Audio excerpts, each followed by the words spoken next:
Hello, you're watching The 51%, a show about women reshaping our world. I'm Erin Ogunkeye. Coming up for you this week. In the first case of its kind since the U.S. Supreme Court overturned Roe v. Wade, 5 women sue the state of Texas over its harsh abortion laws, which they say put their lives in danger. Jolted into action by the reversal of abortion rights in the U.S., France looks to solidify its protections. In an homage to a feminist activist and lawyer, Emmanuel Macron announces a push to inscribe the procedure into the French Constitution. And between revelations of sexual abuse at residential schools to disproportionate violence against Indigenous women, there is a gendered experience to Canada's colonial legacy. I'll speak to writer and lawyer of Cree ancestry, Michelle Good, for more in a few minutes. But first, less than a year after the U.S. Supreme Court overturned Roe v. Wade, women are taking to the courts to fight back. In the first case of its kind, 5 women are suing the state of Texas, home to one of the strictest abortion bans in the country. Now, the plaintiffs argue that the law's ambiguity endangered their lives, as Antonia Kerrigan explains. These were not unwanted pregnancies, they were pregnancies gone wrong. Amanda Zurawski was told that her fetus could not survive, but she had to wait for her condition to deteriorate to life-threatening before she was allowed an abortion. It meant that even though we would, with complete certainty, lose Willow, my doctor could not intervene as long as her heart was beating or until I was sick enough for the ethics board at the hospital to consider my life at risk. In a matter of minutes, I went from being physically healthy to developing sepsis, a condition in which bacteria in the blood develops into infection with the ability to kill in under an hour. Amanda caught sepsis twice and was left with so much scarring that one of her fallopian tubes has had to be removed. Anna Zargarian's water broke early, at 19.5 weeks. A fetus cannot survive without amniotic fluid, but this is not cause for an abortion in Texas. Because a fetal heartbeat could be detected, all they could do was wait and see if I would go into labor naturally or suffer a life-threatening complication that would allow them to intervene. The child I was so excited for wasn't going to live, and I needed an abortion to preserve my health, but couldn't get one in Texas. Anna ended up traveling to Colorado for the procedure, as did 3 other plaintiffs named in a first-of-its-kind lawsuit against the state of Texas. When the U.S. Supreme Court overturned the Roe v. Wade ruling in June 2022, Texas implemented one of the toughest bans in the country, one which sparked outrage. Exceptions exist for medical emergencies in Texas, but the wording is vague, and with the procedure otherwise criminalized, doctors risk 99-year sentences and $100,000 fines, so many are no longer prepared to carry out abortions. The Texas suit was backed by the Center for Reproductive Rights. This lawsuit, Zurawski versus Texas, seeks to rightfully return the life and death medical decisions to patients and their doctors, and not leave them up to politicians and state officials. No one should be forced to wait until they are at death's door to receive health care.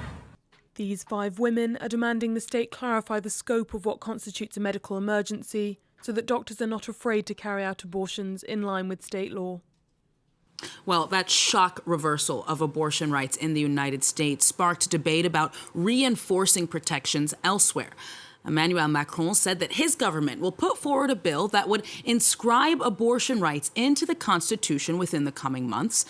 The French president made the comments in tribute to feminist activist and lawyer Gisèle Halimi, whose defense of a rape victim who had illegally terminated her pregnancy paved the way for abortion rights here in France. Today, I want the strength of this message to help us change our constitution. This will enshrine the freedom of women to choose abortion and to be a solemn guarantee that nothing can ever limit or abolish this right, because it will have become irreversible. From revelations about sexual abuse at residential schools and forced sterilizations, or even to the overrepresentation of Indigenous women among homicide victims, numerous headlines in recent years demonstrate that Canada still has yet to fully address the legacy of its colonial history and the way that it has impacted women specifically. For more, Michelle Good joins me now on set. She's a member of the Red Pheasant Cree Nation, as well as a lawyer and a writer. Her 2020 book, Five Little Indians, explores the experiences of survivors of residential schools. Michelle Good, thank you so much for joining us today. Thank you for having me. So before writing your latest book, you worked as a lawyer advocating precisely for residential school survivors. Why did you turn to fiction? Well, you know, I gave that considerable thought. I could have written an academic book, but there's already a lot of that. And the one area that has not been adequately addressed is not so much the experiences at the school, but the impact of those experiences going on not only with the survivor, but intergenerationally as well. And so I felt that storytelling, which of course is the oldest experience, the oldest human experience, we've been telling stories since the caves, would be the best way to invite people into this story. So your 2020 book, then, Five Little Indians, explores the experiences of survivors and how they grapple with their experiences there. Is there a gender-specific component to these stories, in your view? Well, one of those is the nature of the so-called education that they received there, aside from, you know, the efforts to assimilate and the genocidal actions and so on. And the only education that women got in those schools was preparing them for domestic roles. Being maids, being servants, and so on and so forth.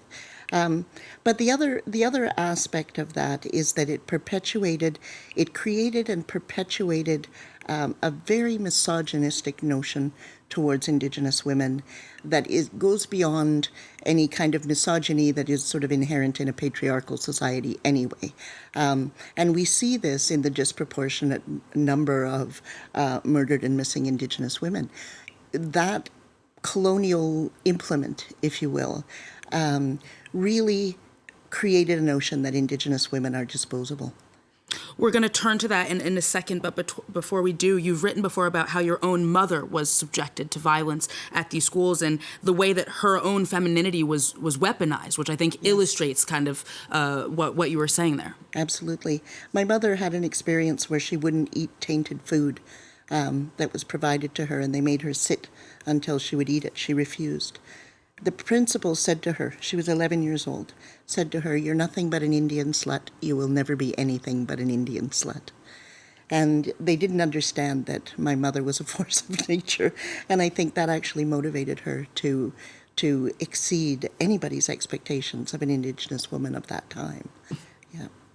So to tail end after what off of what you said earlier, a 2019 report did find that Indigenous women in Canada are up to 12 times more likely than other groups of women to be murdered or go missing, even though they represent just 5% of the population. Why the disparity? It's racism, and it's this notion that was entrenched in the way Indigenous women were treated during the colonial period, that they were disposable. They could be used and discarded as chosen, as though they were less than human. And this is something we see it in that there are forced sterilizations of Indigenous women, that where they're sterilized, you know, following childbirth, following a cesarean section without even their knowledge. You know, it might be years later, why can I not conceive? Oh, well, you had a procedure, not with their knowledge, certainly not with their consent. And it is, again, just the furtherance, if you will, of, you know, colonial oppression. The way that trauma remains with survivors long after the fact is one of the themes that is kind of weaved through your book. Do you think that trauma or the way that, or the response to trauma even, manifests differently for Indigenous men and women?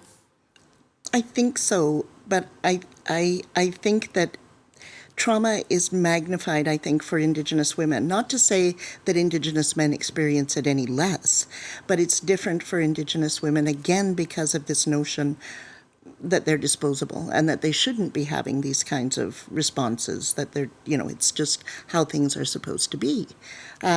So I have seen it, you know, how traumatized Indigenous women contribute to the intergenerational nature of trauma, because their children are observing them have trauma responses to the world. And that's what children learn. They learn that's how you respond to the world. And so the trauma goes on and on and on.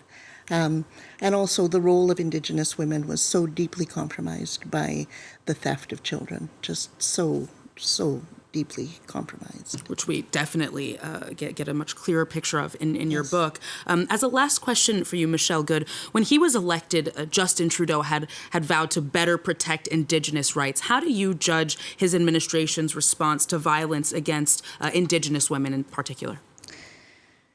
Well, you know, quite recently, a party representative in the parliament asked for a vote to declare residential schools as genocide.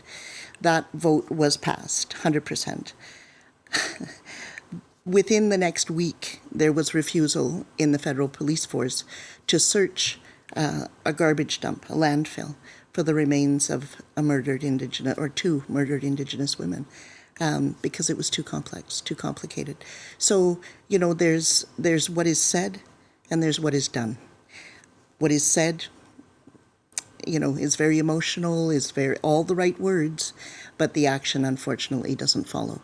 And the problem with that is that the action that is going to work is action that redefines the systems of the country.